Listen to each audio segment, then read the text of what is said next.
यह कहानी है एक चालाक राजा की। एक राज्य था और उस राज्य में एक ऐसा रूल था कि वहाँ पर किसी को भी राजा बना दिया जाता था, लेकिन सिर्फ 5 साल के लिए। 5 साल के बाद उस राजा को एक ऐसे घने जंगल में ले जाकर छोड़ दिया जाता था जहाँ पर दूर दूर तक कोई भी इंसान नहीं रहता था। उस घने जंगल में सिर्फ जंगली जानवर रहते थे जो उस राजा को खा जाते थे। और ऐसा हर 5 साल के बाद होता था कि हर 5 साल के बाद किसी न किसी को नया राजा बनाया जाता था और जो पुराना राजा होता था उसे इस घने जंगल में छोड़ दिया जाता था।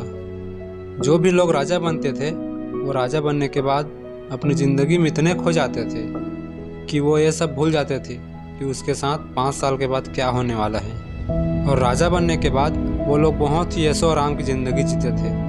और जैसे जैसे साल कंप्लीट होते जाते तब उन्हें आखिर में डर लगने लगता और 5 साल कंप्लीट होने के बाद उन्हें उसी घने जंगल में छोड़ दिया जाता था। एक बार एक नए आदमी को राजा बनाया गया। वो आदमी बड़ा ही दिमागदार था। उसने दूसरे राजाओं की तरह अपने 5 साल ऐशो आराम में नहीं गुजारे। तो उसने उस घने जंगल का पता लगाया। वहाँ जाकर देखा उसे वहाँ पर बहुत सारे कंकाल मिले। वे सारे कंकाल उन लोगों के थे जो पहले राजा बन चुके थे। वो ये सब देखकर डर गया। उसने बाहर से कुछ मजदूरों को बुलवाया और धीरे धीरे उस घने जंगल के पेड़ कटवाने लगा। और उस घने जंगल में जंगली जानवर भी थे, उसे पकड़वा कर दूसरे जंगल में छुड़वा दिया। और धीरे धीरे करके उस राजा ने 3 साल के अंदर अंदर उस घने जंगल को एक खुले मैदान जैसा बना दिया। अब अगले 2 साल में उसने उस जगह पर गरीब लोगों को घर बनवा कर दिया और वहाँ पर अपना खुद का एक महल बनवाया। और धीरे धीरे करके उस राजा ने अपने 5 साल में उस घने जंगल को एक राज्य बना दिया। उसने 5 साल उस जंगल को डेवलप करने में लगा दिया।